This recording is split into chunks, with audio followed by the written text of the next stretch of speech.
Hey there guys, it's me Mr. Corbin, and today I'm going to be reacting to a Thomas and Friends episode called Duncan the Humbug. I know I already reacted to a Thomas and Friends episode, but I'm going to react to another one, and the reason why I'm reacting to this one is, well, he has a character who's just like me, all grumpy. His name is Duncan. Let me just show this episode. I want to get this over with. Wait, you want to get it? Yes, I want to get it over with. Let's get it over with. Okay. Alright, let's start in 3, 2, 1, go. Duncan the Humbug.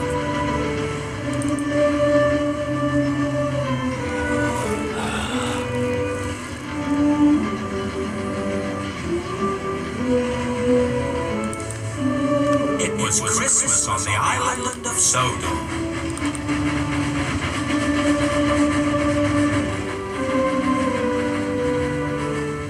It was a very busy time. And a very happy time too. Oh, what? All the engines enjoyed it. Wow. Except Duncan. Wait, what? He didn't like Christmas one bit. Bah, humbug. Me too. Hello, Duncan. Hello, Aeneas. Don't you just hate these cold winter mornings? It takes so long to get a steam up. I don't mind really. And if the points are frozen at the junction, that means even more hanging about. Hey, be happier. See you later then, Duncan.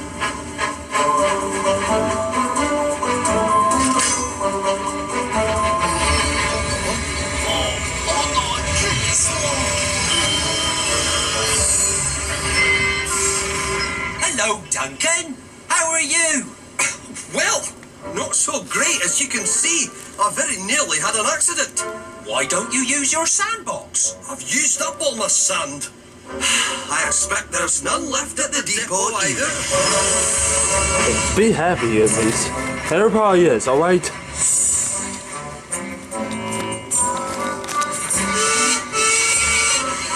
Morning, Duncan! Isn't this great? It's busy, and everyone's so happy. Well, it's all right for some. All these extra passengers are slowing me down. Come on, hurry up.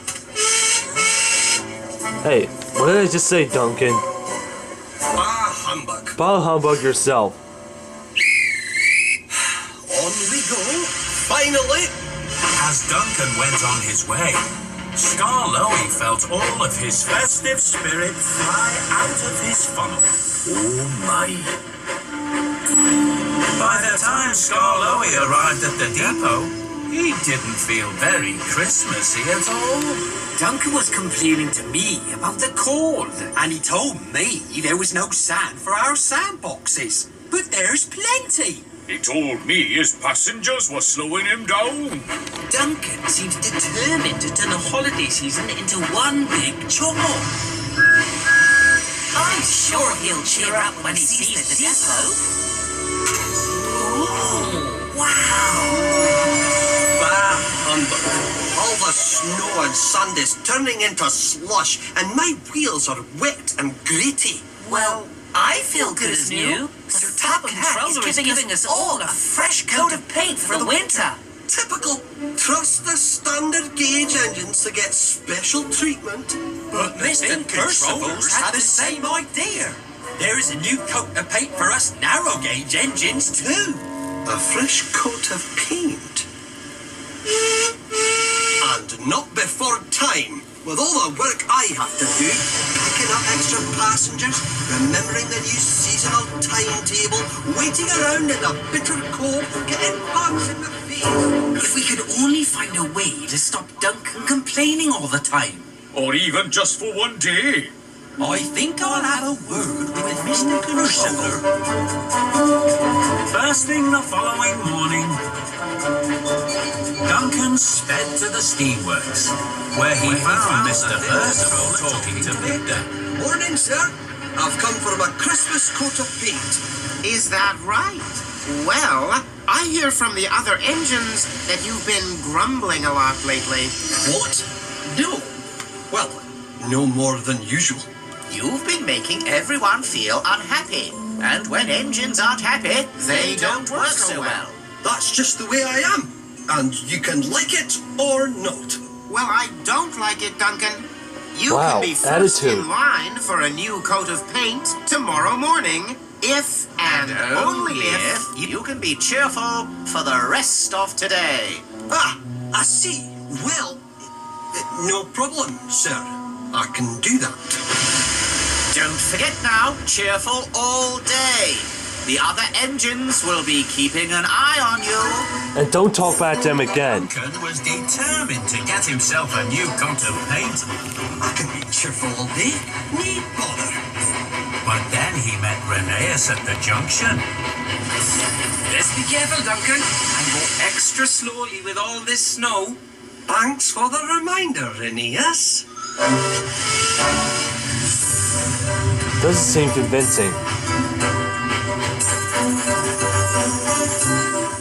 At Crovan's Gate Station, Duncan had to wait as families got on board with extra baggage. Ah, hello there, Duncan. Everything all right? Completely fine. Thank you. Doesn't seem like it. You don't seem like you're fine. At the level crossing, the gates were frozen. So Duncan's passengers decided to hum a jolly Christmas song to pass the time. But Duncan didn't like it at all. He was about to give them a blast from his whistle Don't when even. Rusty came along.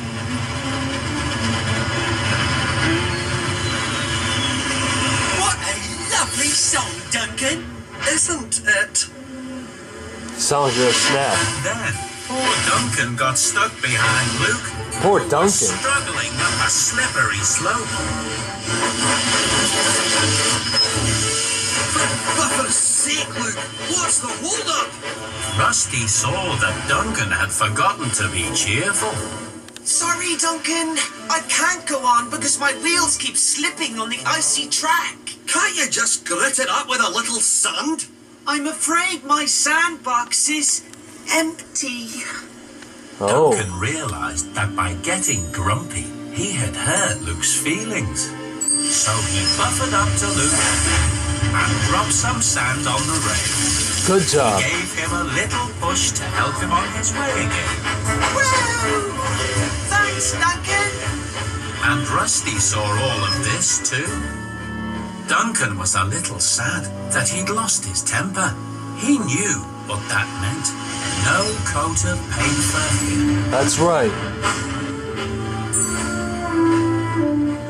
But the following day, Duncan made his way to the steamworks anyway. He had decided to apologize to the steamworks owner. Good morning, sir.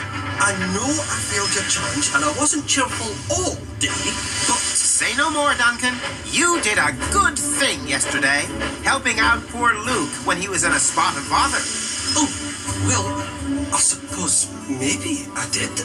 And for that, you deserve a special treat. You mean a new coat of paint? that's right, Duncan. Thank you, sir. That's very kind. From now on, I will try and be more cheerful, sir. At least some of the time. Very good, Duncan. But I think I might have been wrong to ask you to be cheerful all day. You do grumble a lot, but that's just the way you are. And it doesn't make you any less useful. Merry Christmas to you, Duncan. Merry Christmas to one and all. Don't bah humbug yourself.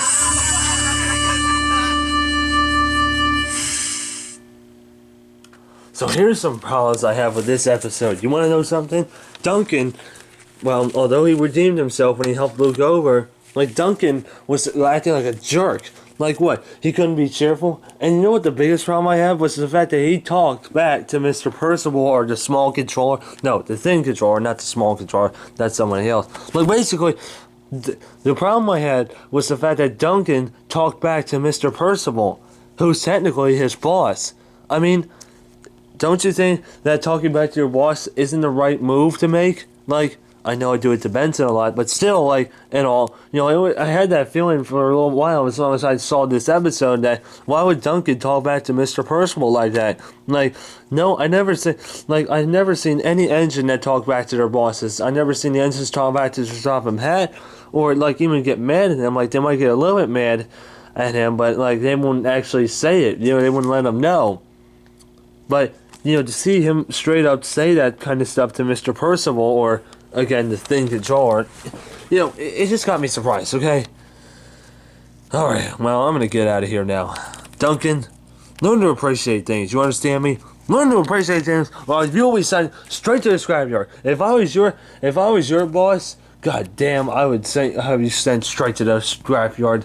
I would have him straight to the scrapyard, just like, alright, see you later.